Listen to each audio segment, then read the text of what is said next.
The MiG-15 climbs like a knife through cold air. Above the Yalu River, winter light glints off swept wings as the jet surges past 30,000 feet, then 40. The cockpit is cramped, the oxygen mask tight against the pilot's face, but his confidence is easy. He knows what his aircraft can do. He knows the numbers. The MiG can climb faster than anything the Americans have sent against it so far. It can reach higher, turn tighter at altitude, and when it fires, its cannons hit like sledgehammers. Below him, the Korean peninsula is a patchwork of ice, river, and smoke. Somewhere far beneath, bombers crawl toward bridges and supply lines. Somewhere behind him, wingmen hold formation, silver specks against a pale blue sky.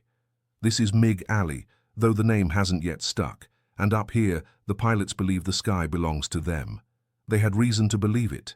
In the early months of the war, American jets came up short. They struggled to climb, they struggled to catch. Against the MiG-15, they felt slow and blind.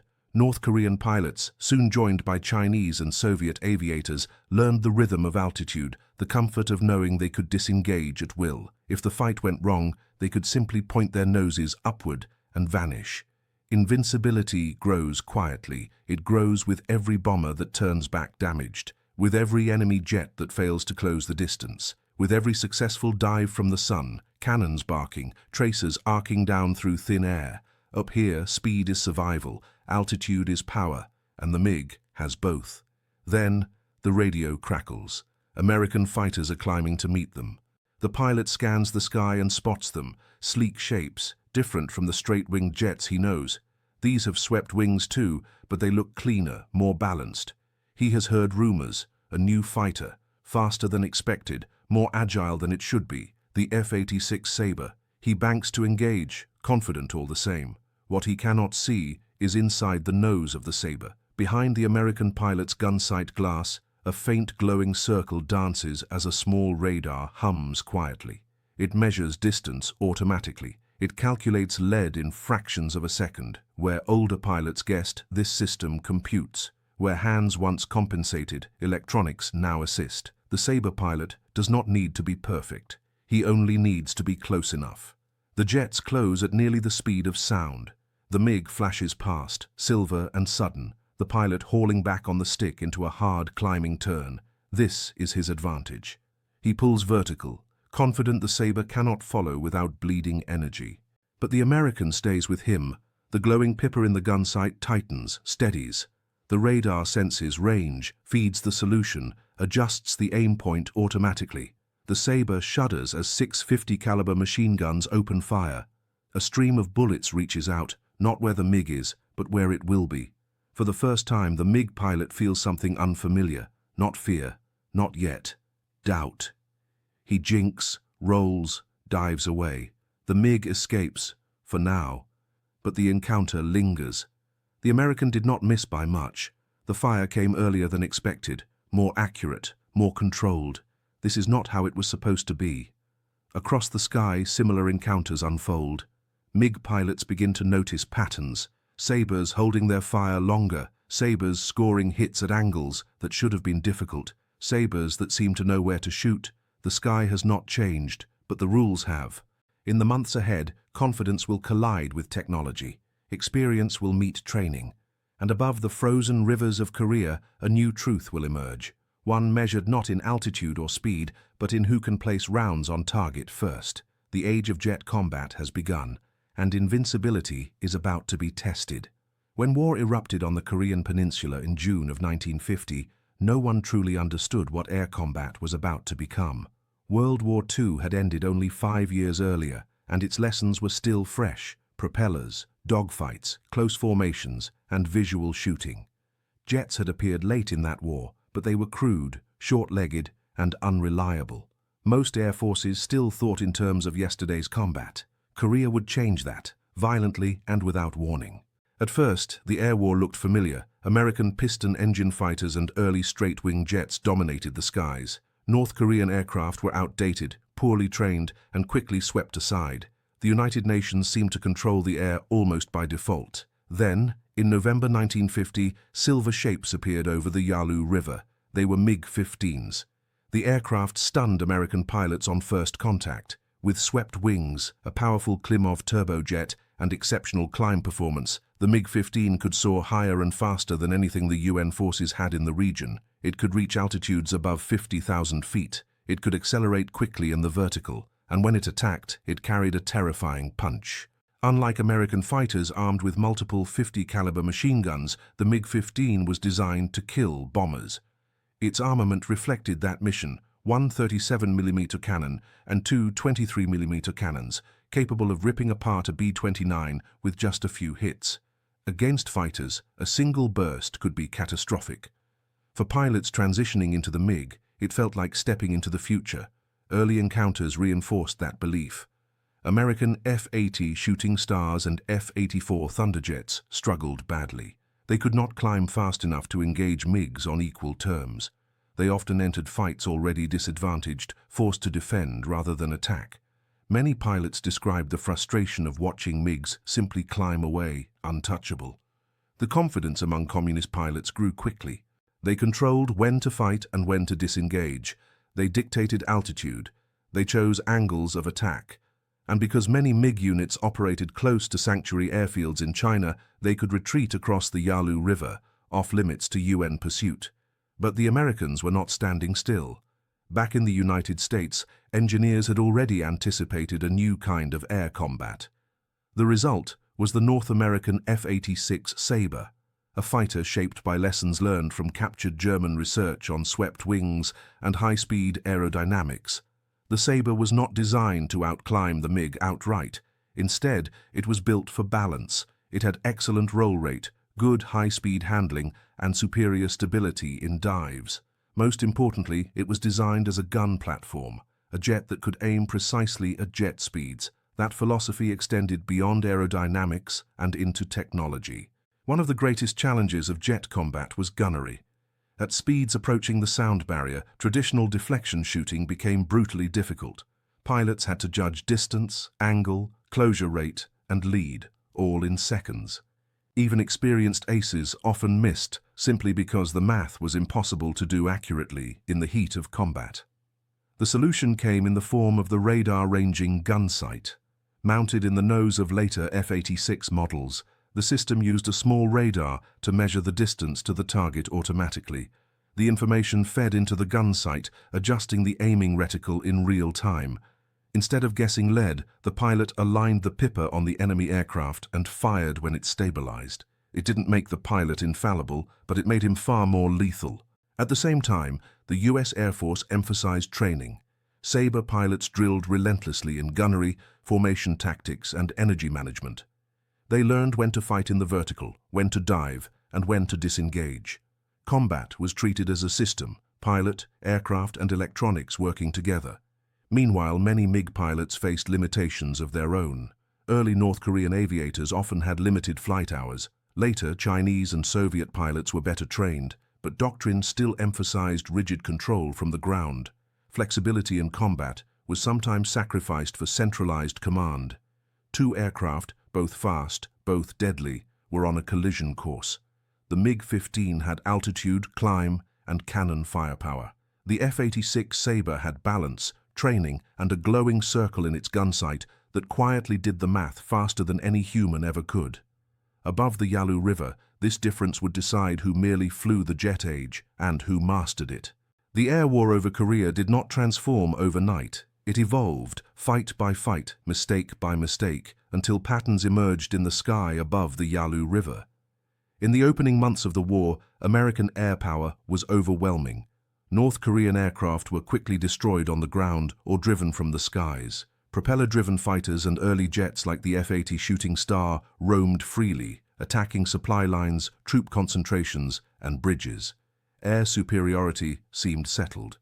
Then, in November 1950, MiG-15s crossed the Yalu.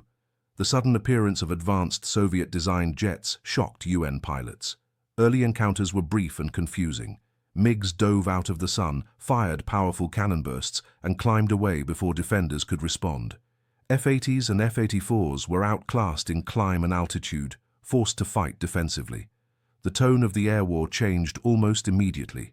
B-29 bombers, once flying in daylight with confidence, suddenly found themselves vulnerable. MiGs shredded formations, forcing a shift to night bombing and heavy escort. The psychological impact was profound. For the first time since World War II, American bombers were being pushed back. The US response was swift. In December 1950, the first F-86 Sabres arrived in theater. Initially few in number, they were carefully committed. Early encounters were cautious, almost experimental. Sabre pilots studied the MiG's strengths, its climb, its high-altitude performance, and its weaknesses, poor roll rate at speed, and limited rearward visibility. These early fights were evenly matched. Pilots on both sides claimed victories. Kill claims were often exaggerated. What mattered more was learning. Sabre pilots learned to avoid vertical climbs against MiGs. MiG pilots learned that Sabres were dangerous in diving attacks and rolling maneuvers. The skies over northwestern Korea became a laboratory for jet combat. By mid-1951, a pattern had formed. Most engagements occurred in a narrow stretch of airspace near the Yalu River, soon dubbed MiG Alley. The geography favored the MiGs. They could climb from bases in Manchuria, engage briefly, then retreat across the river where UN fighters could not follow. Yet something subtle began to shift. Sabre pilots grew more aggressive. They lingered longer.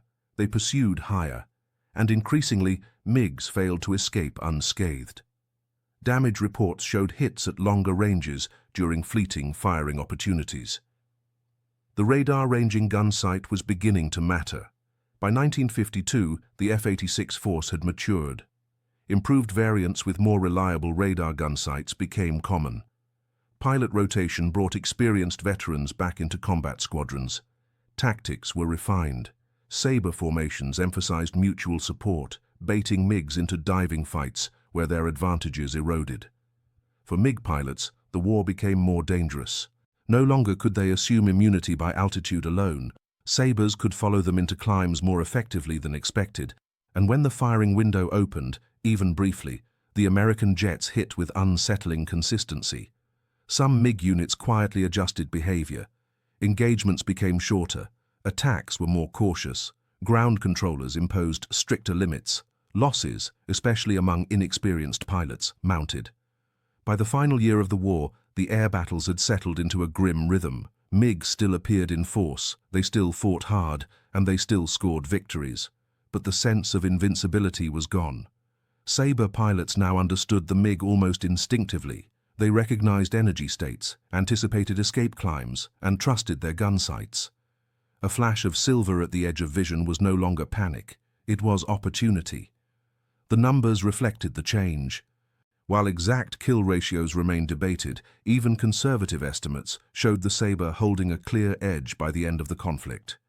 What had once been an uncertain contest had evolved into a controlled, disciplined fight, won not by raw performance alone, but by systems and skill. The jet age had grown up, and over MiG Alley it had learned its first hard lessons in blood, fire, and frozen air. Every air war has moments when balance shifts, not all at once, not always dramatically, but decisively.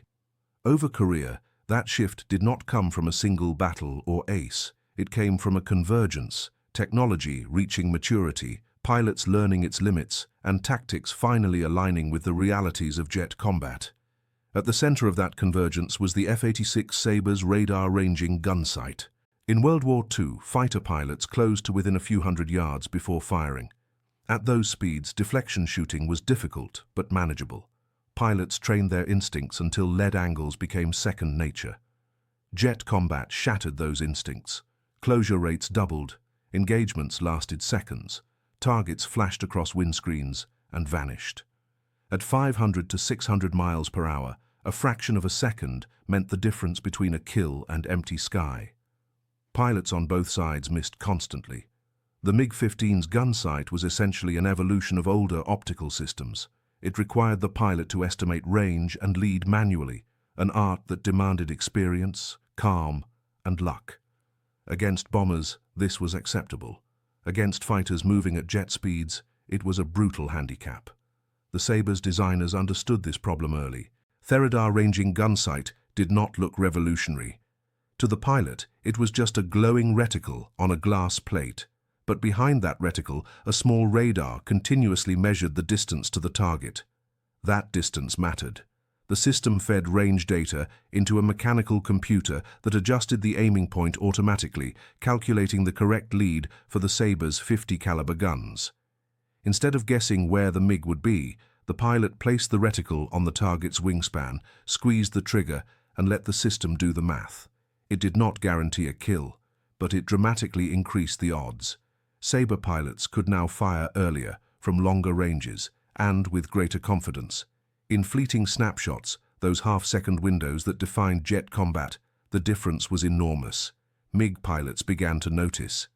Technology alone does not win battles. Pilots had to learn how to exploit it. Sabre squadrons refined their tactics through hard experience. They stopped chasing MiGs straight up. Instead, they used high-speed dives, rolling scissors, and coordinated attacks that forced MiGs to maneuver defensively. One Sabre would press the attack, forcing the MiG to break. Another would slide into position, radar gun sight stabilizing, waiting for the moment the MiG crossed its nose. Those moments became deadly. MiG pilots, accustomed to dictating terms, now found themselves reacting. Their advantage in climb remained, but climbing no longer meant safety. Sabres could follow long enough to land damaging shots, forcing MiGs to disengage low on energy. The psychological effect was immediate. Early in the war, MiG pilots spoke openly of their confidence. They knew their aircraft's strengths. They trusted altitude and speed to keep them alive. By 1952, that confidence had eroded. Losses mounted quietly, not always in dramatic fireballs, often in damaged aircraft limping home or pilots forced to eject near the Yalu. Each incident carried a lesson. The Sabre was not just fast, it was precise. Ground controllers began imposing stricter rules. Engagement times were limited. Certain maneuvers were discouraged. Pilots were warned not to linger. Freedom in the sky narrowed. One moment symbolized the shift more clearly than any kill tally. In September 1953, a North Korean pilot named No Kum-sok defected to the south, landing his MiG-15 intact. During debriefings, he was blunt. The MiG was powerful, he said, but the Sabre was better balanced, easier to fly, easier to fight, deadlier in experienced hands. Most tellingly, he pointed to the gun sight. What Sabre pilots already knew instinctively, MiG pilots now acknowledged openly. Accuracy was winning the fight.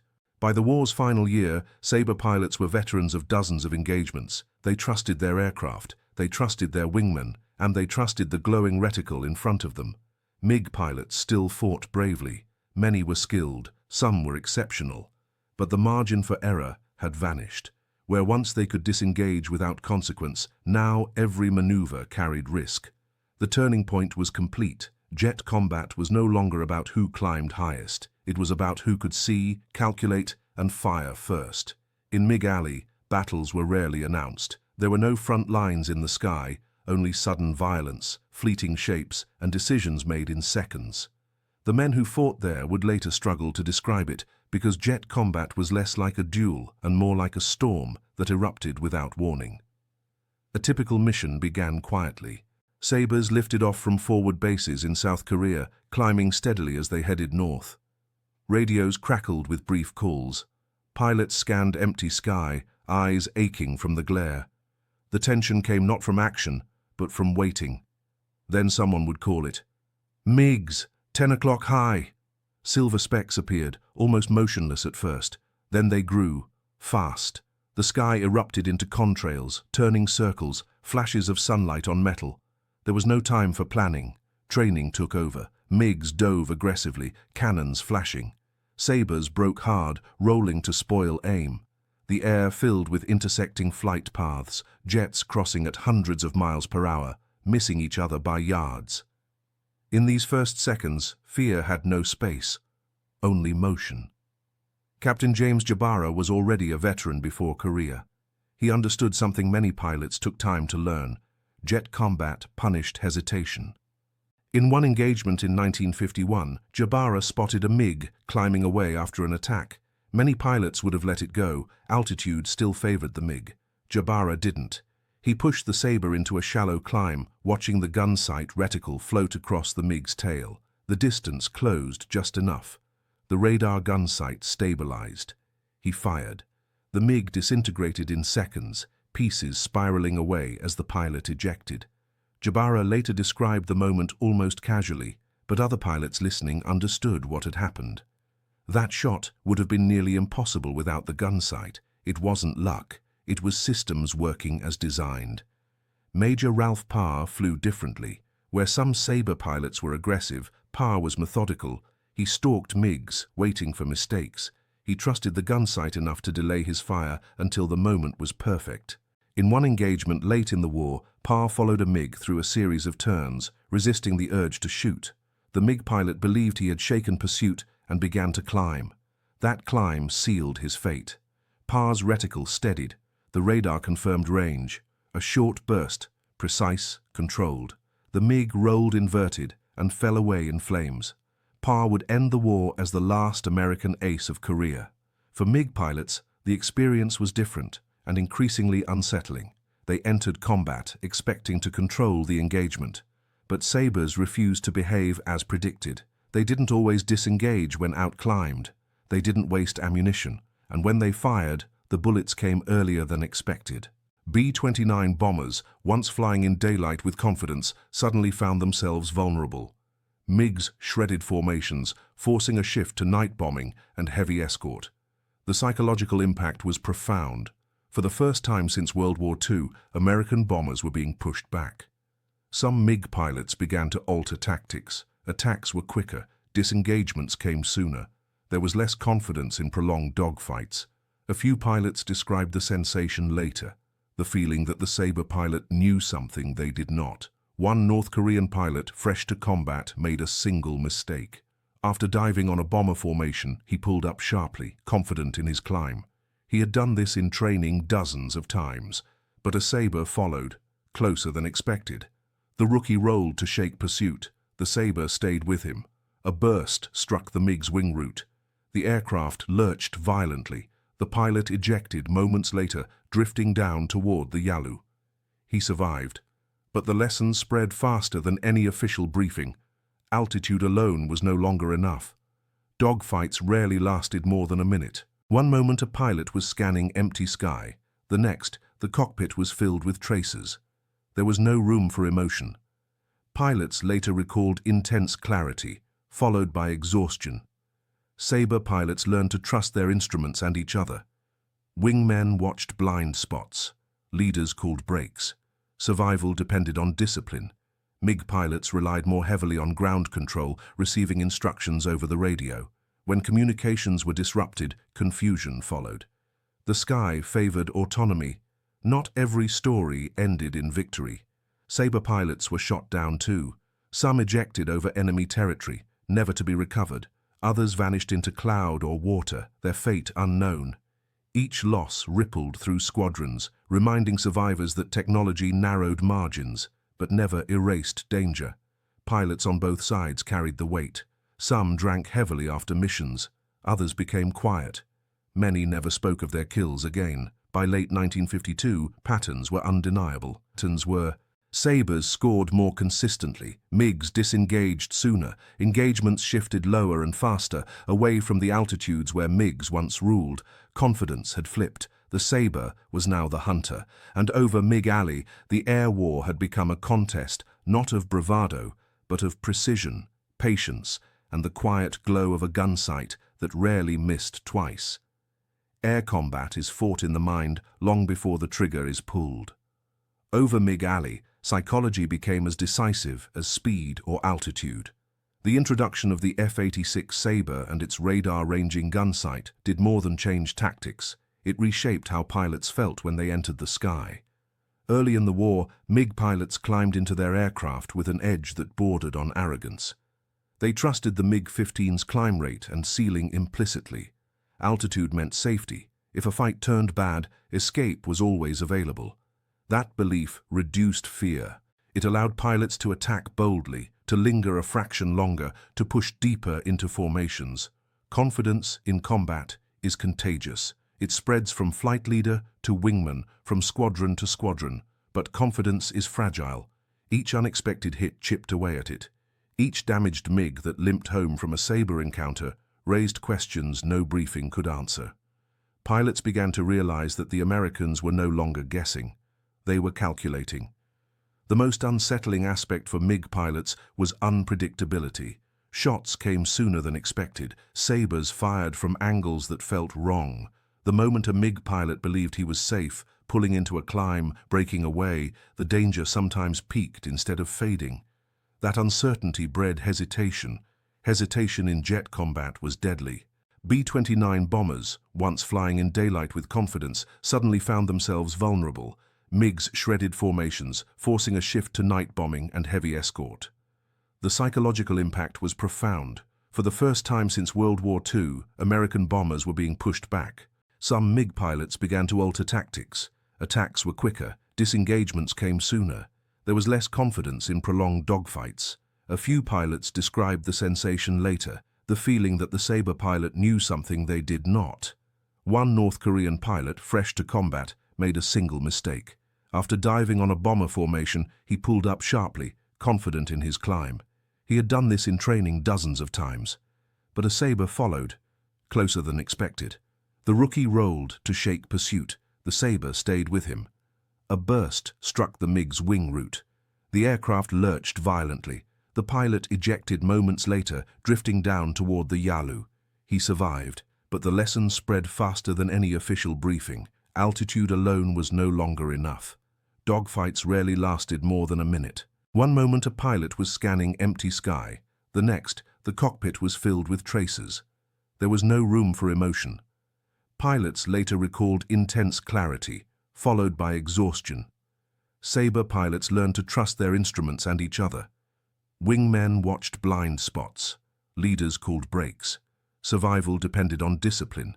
MiG pilots relied more heavily on ground control, receiving instructions over the radio. When communications were disrupted, confusion followed. The sky favored autonomy. Not every story ended in victory. Sabre pilots were shot down too. Some ejected over enemy territory, never to be recovered. Others vanished into cloud or water, their fate unknown. Each loss rippled through squadrons, reminding survivors that technology narrowed margins, but never erased danger. Pilots on both sides carried the weight. Some drank heavily after missions. Others became quiet. Many never spoke of their kills again. By late 1952, patterns were undeniable. Patterns were: Sabres scored more consistently. MiGs disengaged sooner. Engagements shifted lower and faster, away from the altitudes where MiGs once ruled. Confidence had flipped. The Sabre was now the hunter. And over MiG Alley, the air war had become a contest not of bravado, but of precision, patience, and the quiet glow of a gunsight that rarely missed twice. Air combat is fought in the mind long before the trigger is pulled. Over MiG Alley, psychology became as decisive as speed or altitude. The introduction of the F-86 Sabre and its radar-ranging gunsight did more than change tactics. It reshaped how pilots felt when they entered the sky. Early in the war, MiG pilots climbed into their aircraft with an edge that bordered on arrogance. They trusted the MiG-15's climb rate and ceiling implicitly. Altitude meant safety. If a fight turned bad, escape was always available. That belief reduced fear. It allowed pilots to attack boldly, to linger a fraction longer, to push deeper into formations. Confidence in combat is contagious. It spreads from flight leader to wingman, from squadron to squadron. But confidence is fragile. Each unexpected hit chipped away at it.